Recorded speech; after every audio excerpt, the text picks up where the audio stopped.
The Nice Guys is written and directed by Shane Black and stars Russell Crowe and Ryan Gosling, and is a story of two private detectives who are looking for a girl named Amelia, who in some weird way is involved with the death of a porn star, who in some weird way is involved with the death of someone else, who in some weird way is involved with the death of someone else, and it's 1977. Basically, the movie is these two guys getting to know each other. Russell Crowe plays a tough guy. He's the kind of guy you hire to maybe beat somebody up who's following you. He's not actually a private detective, but he kind of wishes he was. He fancies himself a PI.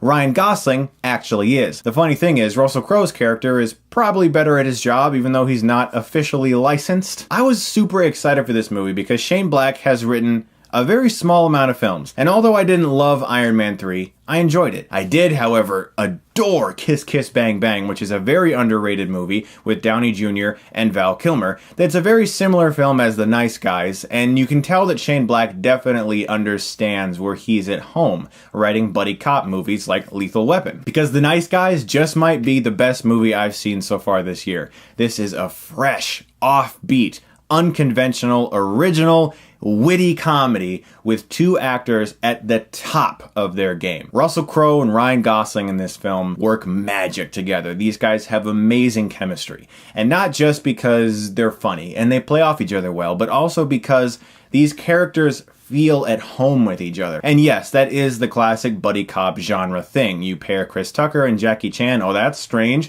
You pair Mel Gibson and Danny Glover, those are two different opposing people. The difference here with these characters is that they're not actually that opposing. They both have troubled pasts, they both have issues with alcohol. They're very similar in a lot of ways. They don't highly contrast one another. It's the fact that they work together so well as a comedy team, playing off of each other, that's so fresh and original, because usually these movies are just about the fact that two very different people suddenly have to work together. But in this film, it's sort of like they're just like, hey, look, we understand the game. We get how this town works. Let's just see if we can make some money off of it. And they're like, yeah, okay, whatever, let's do it. And I can't talk enough about Shane Black's writing in this movie. It is on point, scene to scene, consistently. I was laughing out loud, full-on belly laughter, screeching laughter, possibly annoying people around me laughter, which is rare for me. This movie is filled with so many lines that are seared into my memory. Things that just hit home so hard for me, that just burned into my consciousness, that I'm never going to forget. There isn't that dumb, obvious scene where they pat each other on the back and say, you know what? You're a pretty good man. Thanks. You too, buddy. Let's walk off into the sunset. The action, also, great. Really great shootouts. Old 1980s style action filmmaking, despite the fact that it takes place in the 70s, which I must say is perfectly realized. I feel like I just watched a film that came out in the 70s, just with better film stock. It's that good, guys.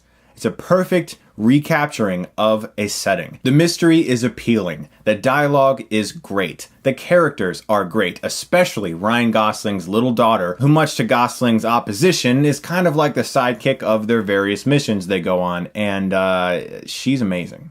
I mean, so good. His daughter plays that kind of role where she says adult things and you're like, oh, it's cute, you know, that's funny, but it's not cute. She just sells it. It feels so authentic. This felt like the type of movie that wouldn't come out today. Like, it's just past its time. Hollywood doesn't make movies like this anymore. These weird private detective movies that are also very funny. It's just, those don't exist anymore, guys. We're not going to make those. We need more special effects. We need more explosions. We need CGI. But this movie is that type of movie. It felt like a present, like a gift. Like, hey, we understand that you have to watch a lot of shit. Here's something great that might remind you why you love movies so much. Similar to Kiss Kiss Bang Bang, there's also a slight fantastical vibe towards the final reel. I couldn't get enough of it. Good characters, good dialogue, good story, great direction. The Nice Guys is probably the best film I've seen so far this year, and I'm gonna give it an A+.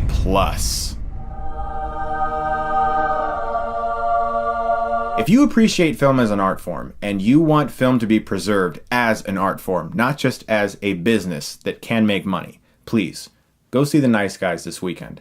It's one of the better original films I've seen in years.